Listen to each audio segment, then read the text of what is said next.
Business നേർവഴിക്ക് നടത്താൻ വ്യാപാരികൾക്ക് കൂടെയുണ്ട് ശ്രീധര. GST നോട്ടീസുകൾക്കുള്ള മറുപടി, registration, return filing, appeal filing, accounting, income tax return filing and project report തുടങ്ങി വ്യാപാരികൾക്ക് വേണ്ട നിർദ്ദേശങ്ങൾ ലഭിക്കാൻ ശ്രീധര അക്കൗണ്ട് വടക്കാഞ്ചേരി. ഫോൺ 9447077369. മറ്റൊരു നമ്പർ 9562467999. സ്ഥാനമൊഴിയുന്ന ഗവർണർ ആരിഫ് മുഹമ്മദ് ഖാന് യാത്രയയപ്പ് നൽകേണ്ടെന്ന് സർക്കാർ തീരുമാനം. സർക്കാരുമായുള്ള ഭിന്നത കണക്കിലെടുത്താണ് യാത്രയയപ്പ് വേണ്ടെന്ന് വെച്ചത്. മുൻ ഗവർണർ പി സദാശിവത്തിന് സർക്കാർ ഊഷ്മളമായ യാത്രയയപ്പ് നൽകിയിരുന്നു. മാസ്കറ്റ് ഹോട്ടലിൽ വെച്ചാണ് മുഖ്യമന്ത്രിയും മന്ത്രിമാരും സദാശിവത്തിന് യാത്രയയപ്പ് നൽകിയത്. വിമാനത്താവളത്തിൽ സദാശിവത്തെ യാത്രയാക്കാനും മുഖ്യമന്ത്രി പോയിരുന്നു. അതേസമയം ഗവർണർ ആരിഫ് മുഹമ്മദ് ഖാന് ഇന്ന് രാജ്ഭവൻ ജീവനക്കാർ നൽകാനിരുന്ന യാത്രയയപ്പ് റദ്ദാക്കി.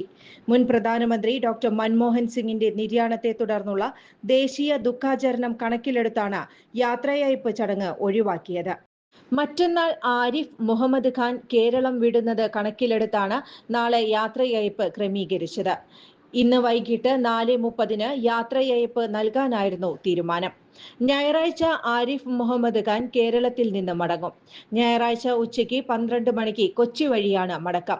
നിലവിലെ ബീഹാർ ഗവർണർ രാജേന്ദ്ര വിശ്വനാഥ് അർലേക്കറാണ് കേരള ഗവർണറായി ചുമതലയേൽക്കുക. വിശ്വനാഥ് ആർലേക്കർ ജനുവരി 1 കേരളത്തിലെത്തും. 2 ചുമതലയേൽക്കും. ആരിഫ് മുഹമ്മദ് ഖാൻ ജനുവരി 2 ബീഹാറിൽ ചുമതല ഏറ്റെടുക്കും. ആരിഫ് മുഹമ്മദ് ഖാൻ കേരള ഗവർണറായി 5 വർഷം കഴിഞ്ഞിരുന്നു.